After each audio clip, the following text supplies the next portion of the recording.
Hello and welcome back to Rehydrate. This season we'll be reading and discussing Isaac Asimov's Foundation Trilogy. This is Season 6, Episode 8, Arcadia, covering Part 2, Chapters 7 to 14 of Second Foundation by Isaac Asimov. The hosts all have varying levels of knowledge of this book in this series. My name is Dan and I've only read up to this point. My name is Talia and I've read up to this point, as well as The Gods Themselves, which is also by Isaac Asimov. My name is Priya, and I have read up to this point in the series, and I have also watched the full first season of the TV show. A couple items before we get started. I did introduce a new feature on the Rehydrate website. So I was trying to get a low friction way of people just giving us like kind of feedback of saying like, they like the show, they don't like the show. So I basically just introduced like an emoji picker on each page of the website. So if you like the show or listen to it or don't like the show, just go to the website, click one of the emojis, and it'll just let me know. There's no analytics to basically just have like logs so I can see if like people are clicking it or not. So like there's no privacy implications. You don't have to sign in or anything. It's really just go to a page, click a smiley face or a frowny face, and that's it. So this is an experiment I'm trying to see, how people are liking the show. So it's up there on rehydrate.space.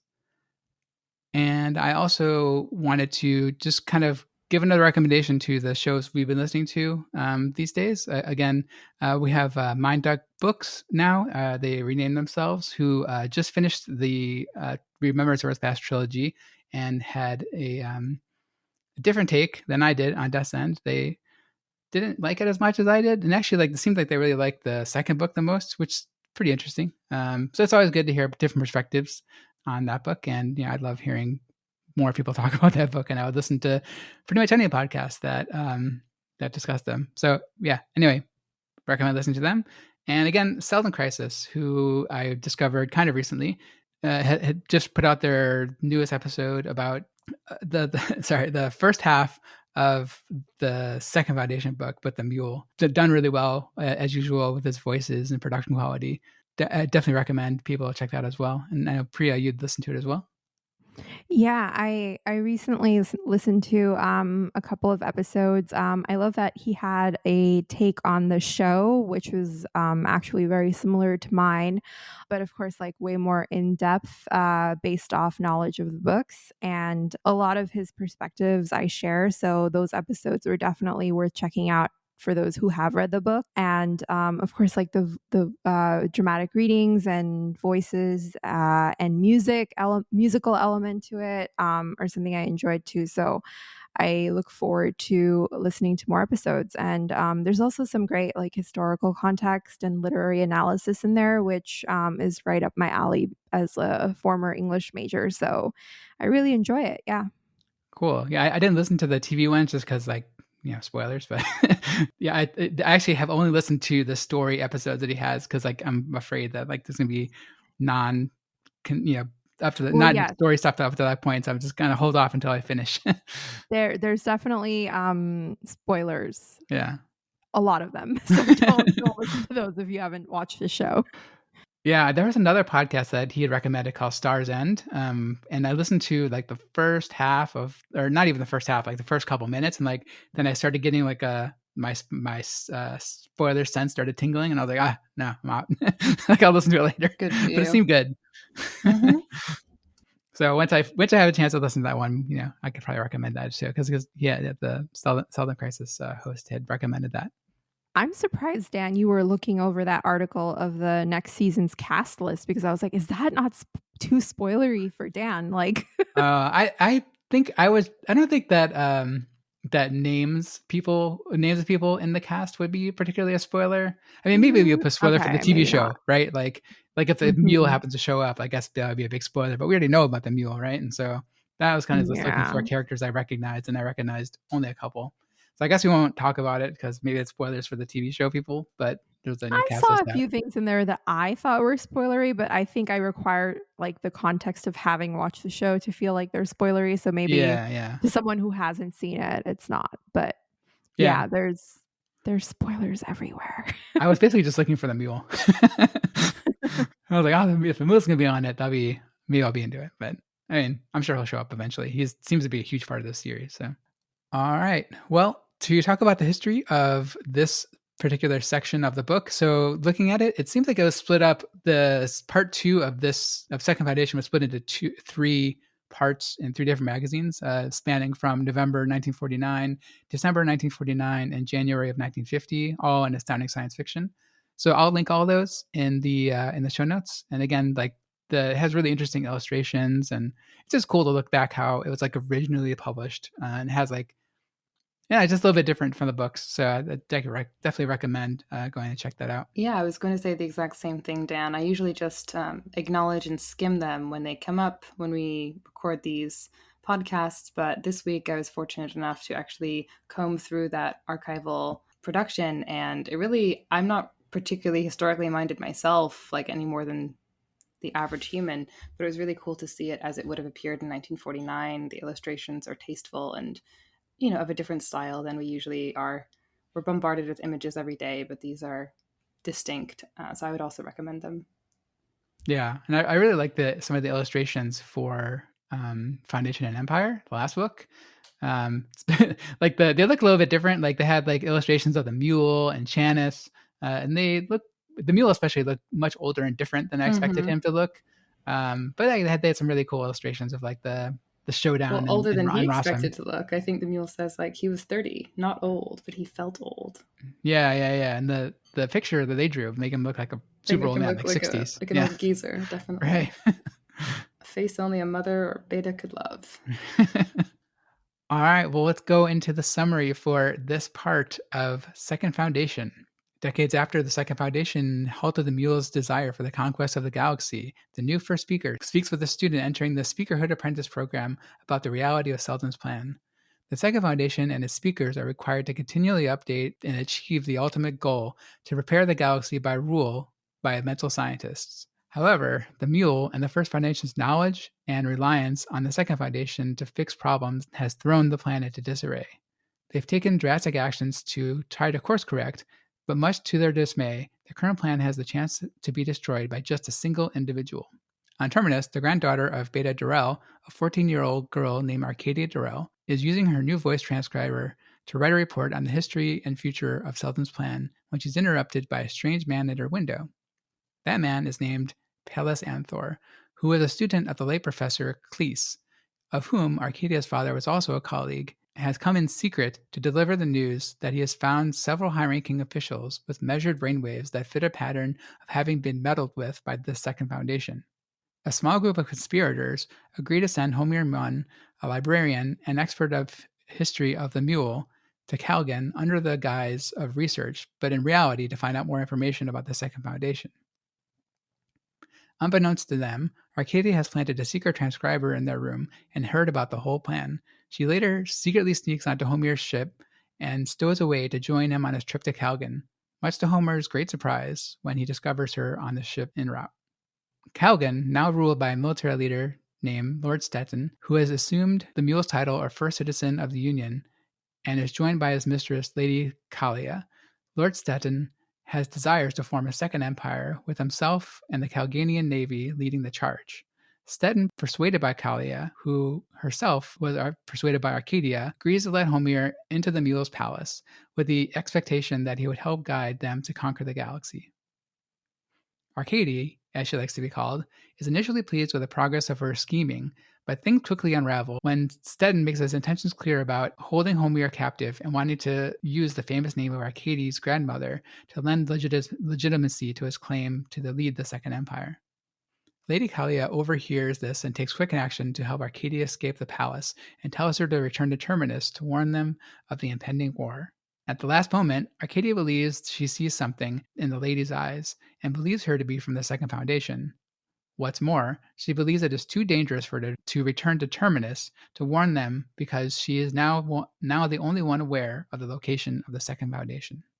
So the characters in this section were Arcadia Darrell, aka Arkady, as she liked to be called, the 14-year-old granddaughter of Beta Darrell; Pallas Anthor, student of Professor Cleese and expert of encephalography; Dr. Torrin Darrell, Dr. Darrell, Arcadia's father; Polly, the Darrell's maid; the first speaker, the new first speaker, a successor to the first speaker that took down the mule; the student, as he's known, the second foundation student of the Seldon plan.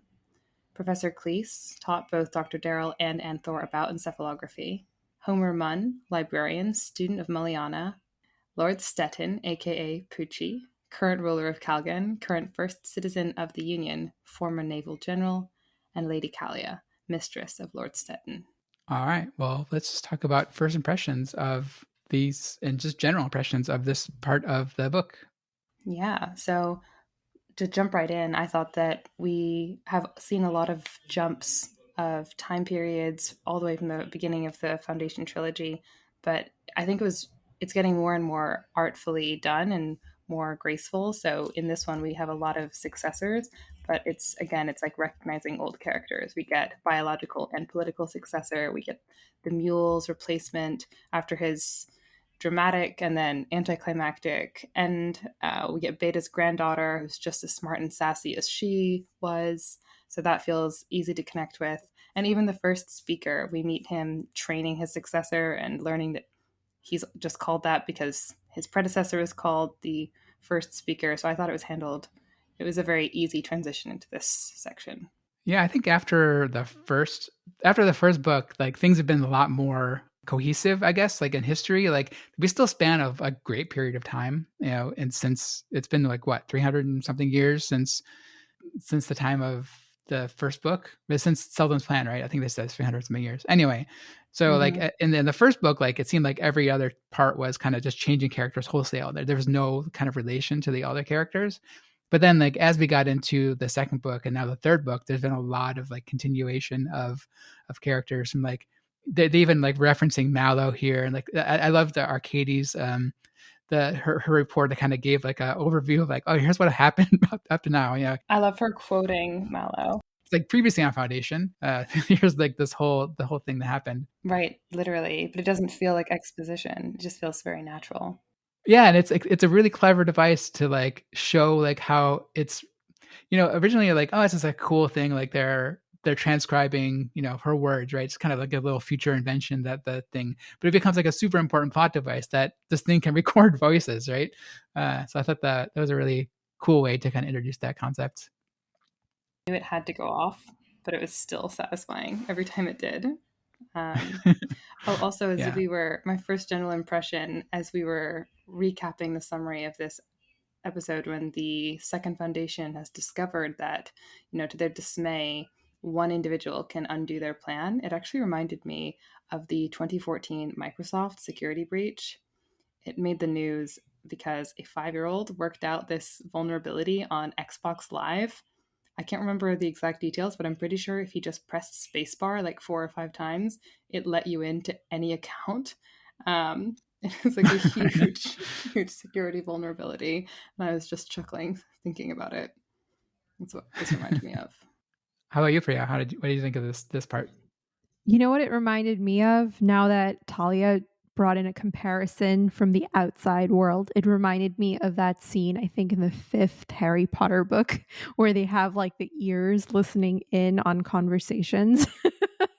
I don't know, just kind of the juvenile nature of the scheming behind it just reminded me of that. But Harry Potter fans will know what I'm talking about.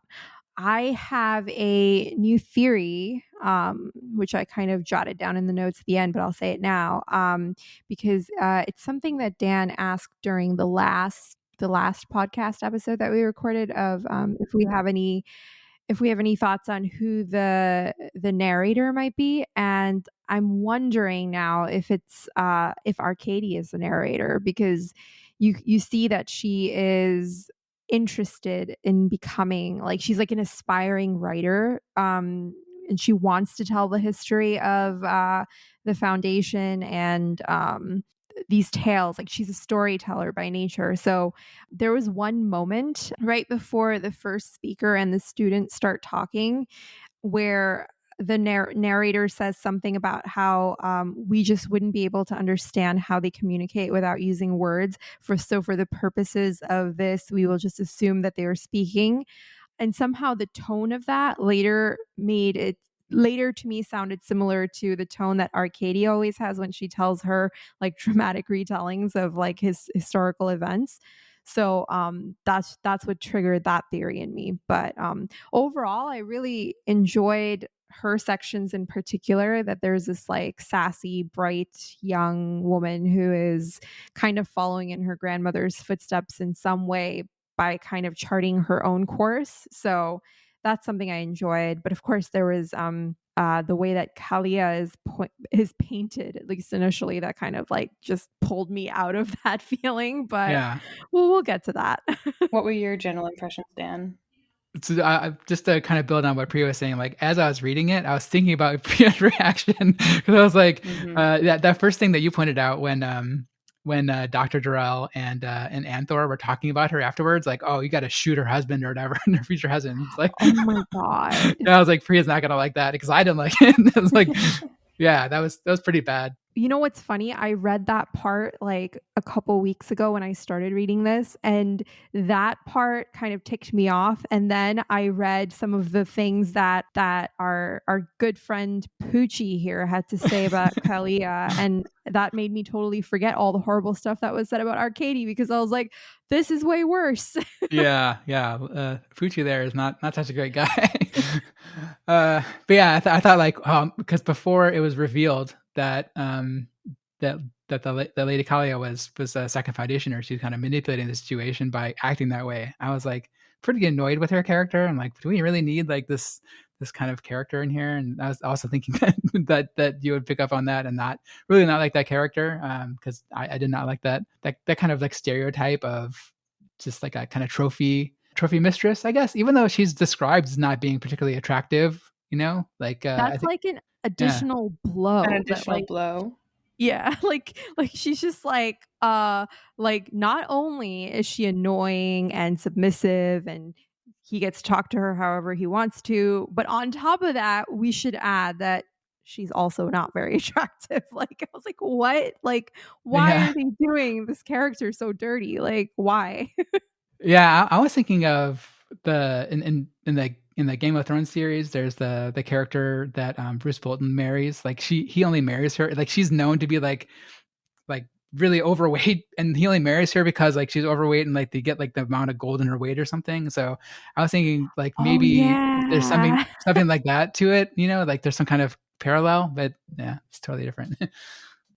Well, he kind of described it, right? Like, I'm skipping ahead here in our notes, but he said, well, I'll just skip ahead to the part where I wrote, does anybody else feel like punching Poochie in the face for choice quotes such as, she was a soft, empty headed thing, comfortable to the touch with a pliable affection that was a convenient facet to a hard life. So, like, he's almost like, oh, she's soft, like, she's chubby and soft, but like I like that because I have a hard life. Like Yeah. it's just so gross and Yeah. icky. And just the way he generally treats her, like, when she comes to the room, like, especially like the end part is like the only thing that you can do is like turn around and like I can see your back, and that's the only thing that you can do for me. So gross. Yeah. But I guess overall, like, I really like this section as well. Like, I don't know that I liked it as much as the mule sections so far. Like, I did like it a lot, but like, I think like the first part of this book has been my favorite of all of them so far, and that still holds. Like, actually, like I read this part. I read this part like 2 weeks ago, and for people who don't maybe know, like we record the podcast every 2 weeks, and so like I read the section like pretty much right after we recorded, and I read it, and I was like, well, I can't move on, but I want to read more, so I ended up like rereading the first section again because I loved it so much, and that the whole section is great. But anyway, for this section, I thought like the only part that I didn't like when I first read it was the kind of over explanation of the brainwave stuff. Like it seemed like it's just a little bit too much. Like that part could have been condensed a little bit when they like go on and on and on about like his time there. And maybe it's because I actually listened to that part on audiobook, but when I read it, it didn't seem to drag on as long. But otherwise, like especially like the last chapter of this section was great. I have a note for that also later on, but like the way they had like I can't think of a better word for it, but like cinematography of that last chapter of like they start with Polly and they kind of shift over to Darrell's point of view and they shift over to Arkady. Like you just really picture in your mind of like the camera kind of like panning, to the perspectives of these different characters. So yeah, and there's like lots of twists at the end there, and so yeah, definitely this is a great section as well. We always end in a perfect section. Like I'm always Yeah. curious and I want to read more. And actually, like in the original one, it's split into three. So like this part kind of happens in the middle of the second one. So I'm That's interested so to see this. surprising. Yeah, like this seems like a cliffhanger, right? Mm-hmm. Like, so again, I didn't do anything besides like divide it in three equal parts for the whole book. So yeah, I'm interested to see It was like all maybe part of like the plan, Dan. It's all in yeah. Seldon's plan. Yeah, so I wonder, like halfway through, like the next section of the last episode, if there's gonna be a big cliffhanger, and then we're gonna go. Well, we'll see, I guess. Yeah, this part I generally enjoyed. I agree that I generally enjoyed the parts with the mule more. I feel like there were parts that kind of really dragged in this section, like some of the in-depth, like little technical details that they go into, kind of dragged for me. That meeting between those dudes with Arcady's dad, that was a slow bit for me too. I did enjoy the parts with Arkady and, as you were saying, the cinematography of how the plot moves. That was done pretty well in this section. But I think it just doesn't have the same intrigue as the mule does, because that was like a variable anomaly that we were wanting to see how it unfolds. Whereas this is more of like, there's more exposition in this part and a new character that we're kind of, going along the ride with. So I wanted to get your feedback, Priya, because I know that you were concerned during the first book about basically Asimov painting himself into a corner. Like everything has to happen according to the plan. And it seems like that really pulls a 180 here in this theme that I think is repeated a lot, especially in this section of them like pulling back a curtain and saying like, well, of course we know a lot more than Harry Seldon did. Like there's 100 of us and we've lived a lot longer and we lived later. So that's the real plan, is we keep adding to it. So does that feel cheap to you that they were able to reveal like that, or does that feel like a natural continuation? Do you still feel like we're painted into a corner?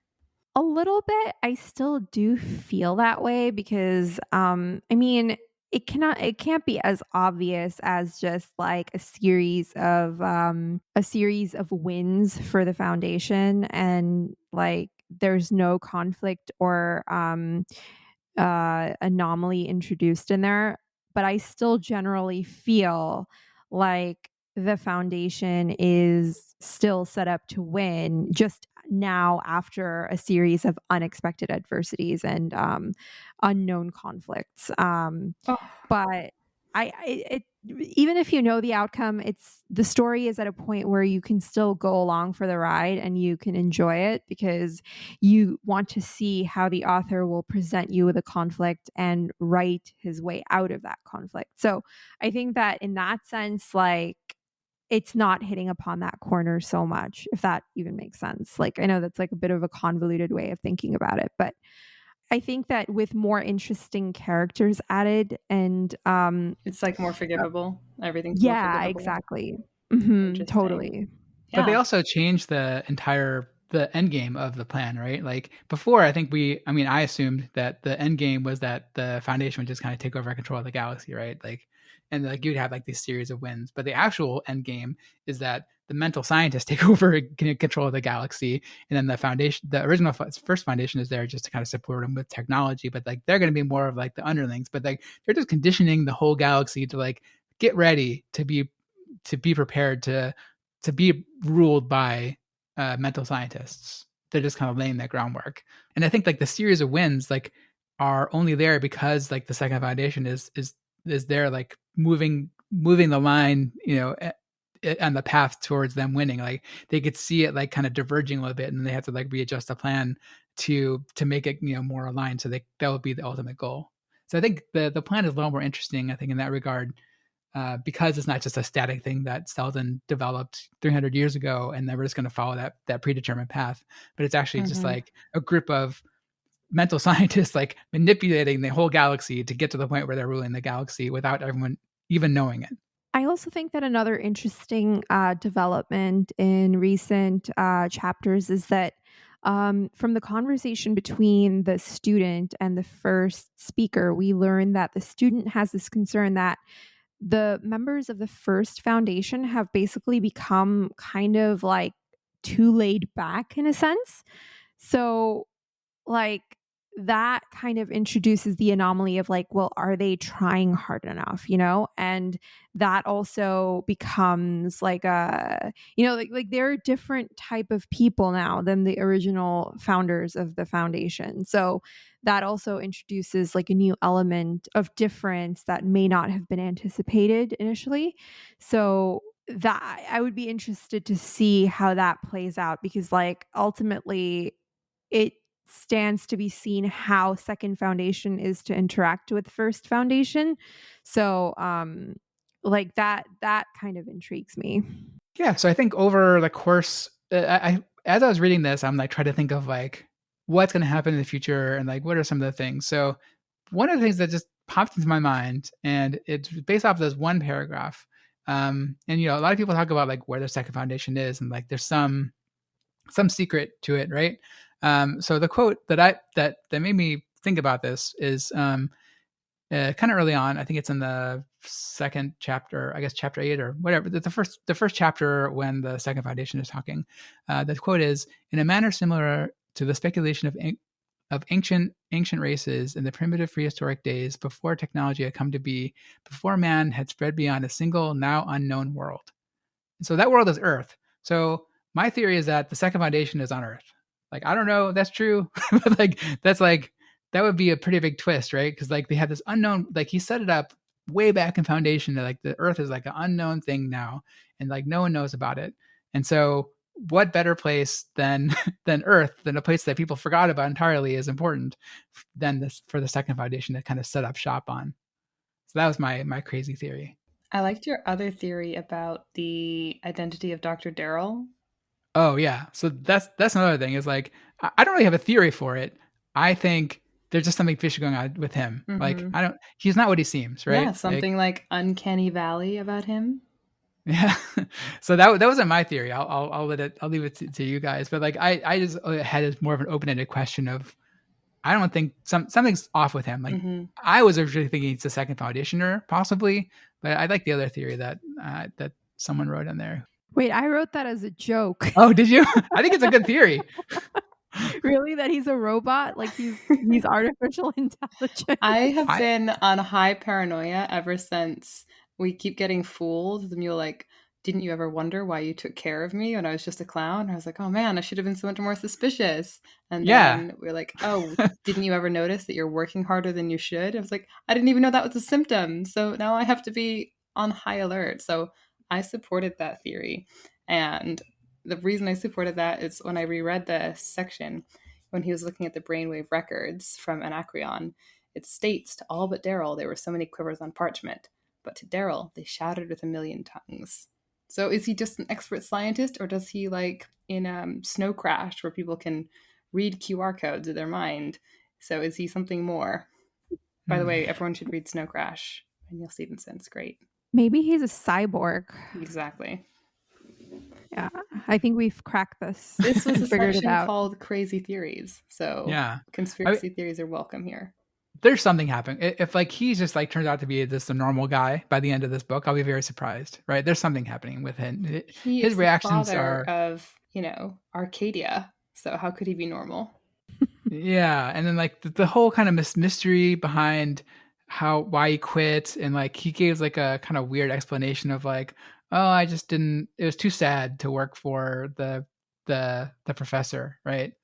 I don't know. I don't buy it. He seems pretty aloof, is what I would say. Like a little Yeah. bit like unemotional, and that's where I got my crazy theory of him being a robot from. But I like half joking, half maybe not anymore, since you guys took it Joking, seriously. Yeah, unless there was that whole section of like when Polly is like talking about like the Calganians and like how she lost her son or husband or something and the wars and like how they're ruining the galaxy, and the doctor's like, huh? It was like I wasn't even listening to her. Like That was really funny, but Yeah. at the same time, it was also like I felt like it was almost a moment where, oh, look at this woman. She's just like rambling on and on and on, and this man can't even be bothered to listen to her. That's how I read that scene. But now I'm rethinking it through the lens of him being of something being wrong with him, other than the fact that he's just being a dude, you know? I mean, yeah, maybe he's just an aloof professor, doctor of whatever he is. Yeah, you two are And so generous in your like readings of the characters and humans. Like, how could he say something like just the best thing you can do is just turn your back? Like, I feel like I tell that to my partner like once a week. I'm just like, the best thing you can do is just like turn around and shut up. That seems normal, but like based off the context of everything surrounding that, like the way that he's been talking to her and of her, and like his inner monologue almost that we're hearing about her, it just that's what makes a statement like that so jarring. But like if it was something that Beta and Torin, was that his name, Exactly. said They're to like each always other, roasting each other. yeah, yeah. that would be like a fun loving kind of roast. But this was like a I hate this guy kind of moment. I see. And and he had basically zero reaction to like the knowledge that Arcady is on stowed away on a ship, right, and like left into a potentially dangerous situation. Like I understand like his ultimate motivation of like not doing it, not like calling for help or whatever, but like he should have had some reaction, like, oh man, my only daughter is in a very potentially dangerous situation. So there's something Yeah, coming up with him. and oh my god, Dan, when I was when we talked about this before I had read this section, you told me that it's going to remind me of another story or book that I had read. And then when I got to that chapter, and the chapter is called Stowaway, Yeah. I freaked out Of because course. I knew that the stowaway would be Arkady. Even like as soon as I started that section, like without even reading the first line of that chapter, I was like, Arkady's going to be the stowaway, and please, please, please, please, please let it not be the same story as the short story, The Cold Equations, because The Cold Equations is a very, very horrifying story with a horrifying end. Yeah. And that is not the end that I wanted for Arkady. So I am Yeah. glad that it did not turn out that I feel way. like if Amin were on this show, he would be telling us though that like the intrepid child stowing away is like a trope. Like they have to get to the dangerous place, even though the adults shouldn't allow them. Like Lyra and his Dark Materials, Peter Pan and the Lost Boys, like they're all hiding and stowing away. I think it's because Priya and I had talked about that book on a couple of occasions. So like yeah, and like you said, like the title is called Stowaway, and I was like, oh man, here we go. Yeah, Yeah, exactly. it's a short story called The Cold Equations, Talia. You should read it. It's on my I list. mean, I it's recall pretty from the grim. I It, recall from the episode we discussed it. So yeah, we should also, if you check out rehydrate.space, we do have the recommendations of the hosts, and we have great taste. So you can write a little emoji to us and read our opinions. I agree about our great taste. Mm-hmm. I agree about your guys' great taste. I don't know about mine. It's because you haven't read Harry Potter, Dan. Maybe that might be it. That I cannot speak to your great taste. It'll unlock Just the kidding. key. So my last theory is it's around the interactions between Arcadia and Lady Callia, and I don't know. I got like this sense that that Arcadia is maybe overthinking it, and maybe she's not really a second foundation, or maybe she doesn't really know the location of the second foundation. I don't know. Just the way that I can't even describe why, but I just got like this feeling that like it's not what we see. It's not what it seems, right? Like she maybe thinks it's that way, and it kind of makes sense in the context that she is, because she's been potentially manipulating the situation, and like through her mental control. I don't know. There's something more to it. I think, and the only thing that really struck me was that like Arcadia is kind of just making this up in her mind as like a grand adventure, and like she's the sole person that knows about all this stuff. She knows the location of the second foundation, but she's kind of building it up in her mind, I think. I don't know if you had any similar thoughts around that. I actually got very confused by that last sentence in the chapter where she suddenly comes to this realization that she is the only person who knows the location of the second foundation. But I didn't read that as like a fantasy on her part, because earlier there's this moment where she says she has an observation that you think is just her being like a naive little girl who reads too many stories and books, which is when she has that interaction with Lady Callia, and she says she knew well from the books she had read that a ruler's mistress was the real power behind the throne.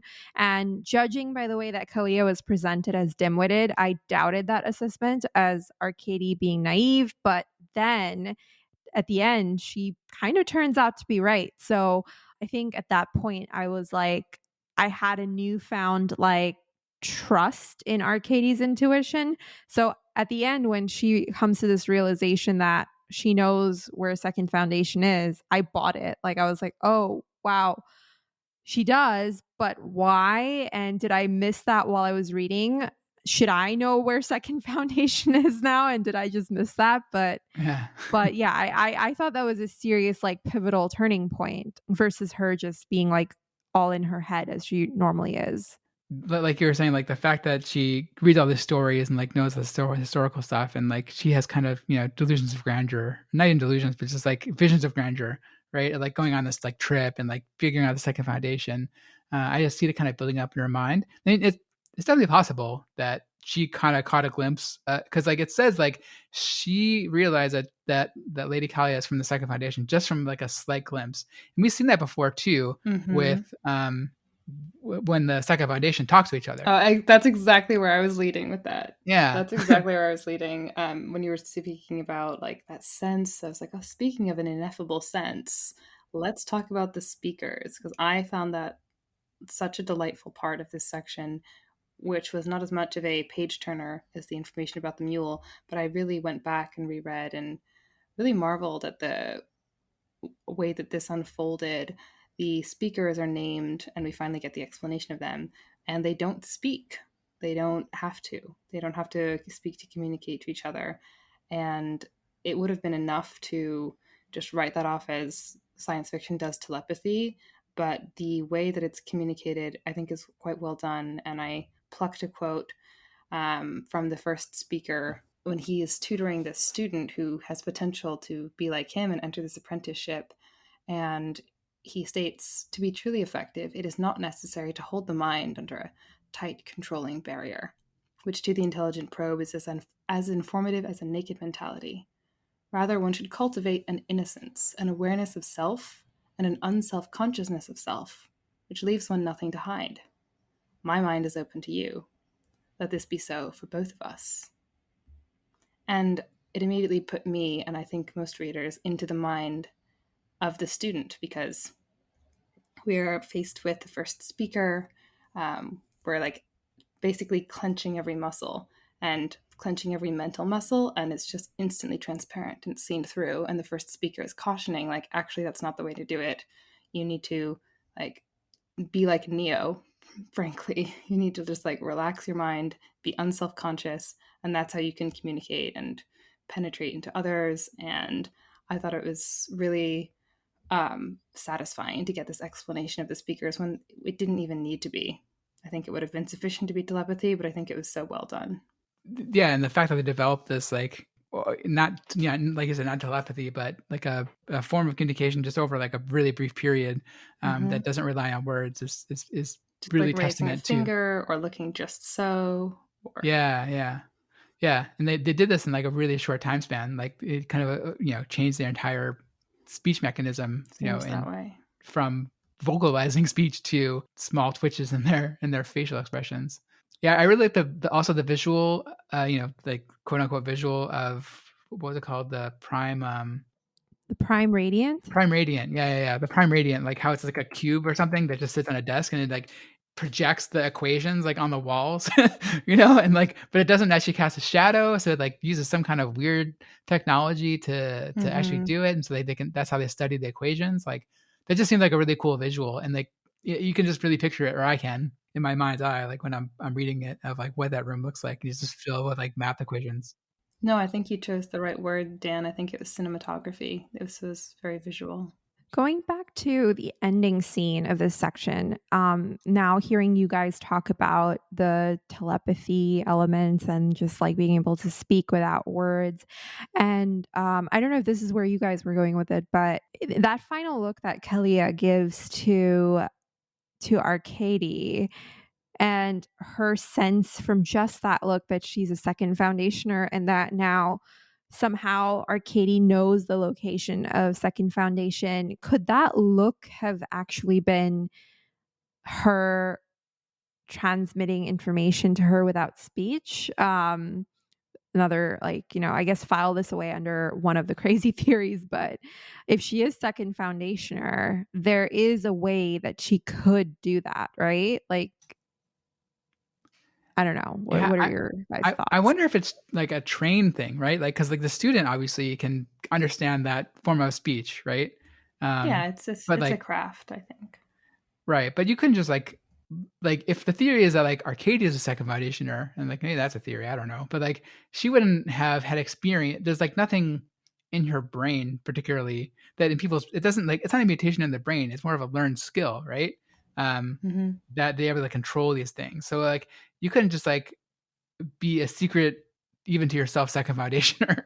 uh, it didn't seem like it's a like a midichlorian kind of situation where she's like born with the ability to decipher glances. True, true. I was just wondering if she could have like can they like implant a thought into the mind of someone who is not trained in like communicating that way? Like that's where my brain went, but I guess maybe Hmm. not. Maybe I maybe didn't that's get not that. possible. I didn't get that sense.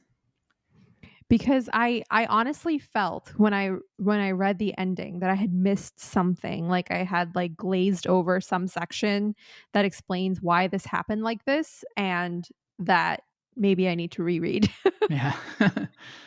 Yeah, maybe like Lady Callia is from the second foundation and she implanted the idea that she's from the second foundation in her mind and where the second foundation is. Or maybe the false idea of where it is, the same way that they changed Chanis to think that the second foundation was on Rossum. So maybe like they're manipulating her. I don't know. It gets really confusing with all this mental manipulation. You don't know who is who, right? Yeah, it's just that like what was that look of amusement that Arkady caught in her Yeah. eye? Like what was the amusement about? Like I have so many questions. Yeah, why amusement? That's a yeah, I that struck me too. Like why that particular emotion, right? Because Like she went from like fearing for her life, and I felt like that fear was legitimate, that she was yeah. afraid of what Stetton would do to her upon finding out that she had let Arcadia free. And then suddenly there's amusement. And then that leads me to think that this whole like everything has been an act, like her whole persona has been an act, which is possible. Like maybe she's manipulating Stetton. Is that possible? I don't I know. Oh, you mean Callie? Callie definitely is. Well, if she's a second, she really is a second foundationer. Yeah. I read it as like she was like more concerned, not even for her safety, but for Arcadia's safety, because Stetton was like, "Hey, I'm married to her because she has a cool last name, and I guess gonna lend legitimacy to my claim of being the emperor of the Second Empire, right?" And she's like, "Well, she's only 14, but that I had my mistress when she was 16, so it's close enough." So He's like, so I think gross. yeah. So, like, Callie heard that, and, like, I think that's a horror that I thought of, and, like, that's why she was so concerned, that's why she, like, risked her own life potentially. But then to change to amusement, it's very strange. Like, that's a very strange emotion to kinda pick up on. Like, it's all an act or I don't know. It's really funny that like earlier her character says something about how like Arcadie's like explaining stuff to her and she's like it hurt she basically says something like it hurts my brain to listen to explanations.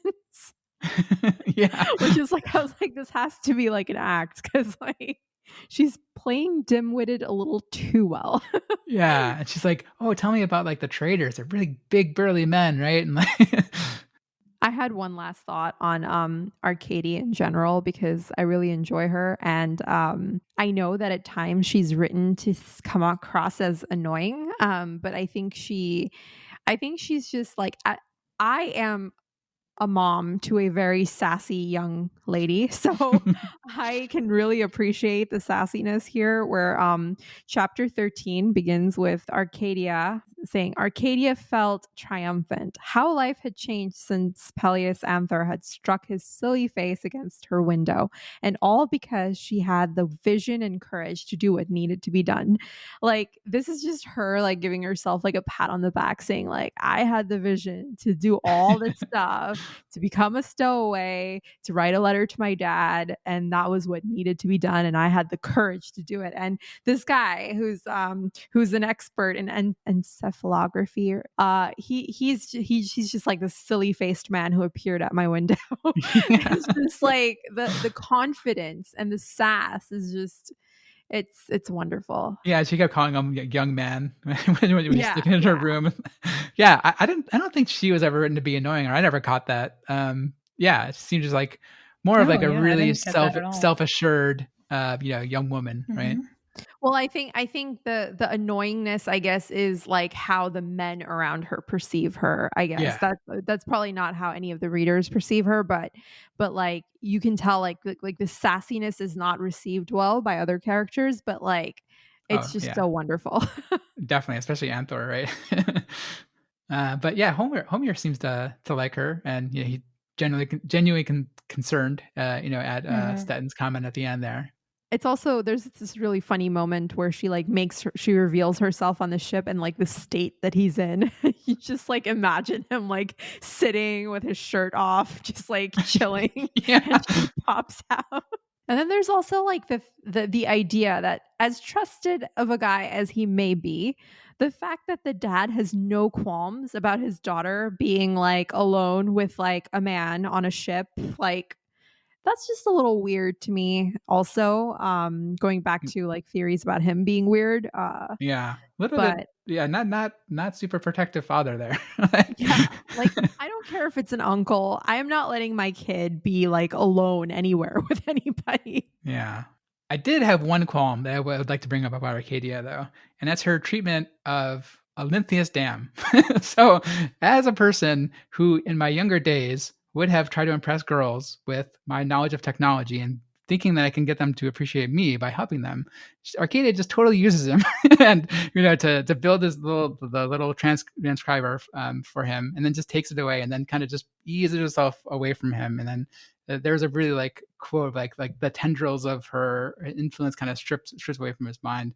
So that part, yeah, I just found like him to be a very tragic figure. Maybe it's because like I related to him as like that's would have been me at 14.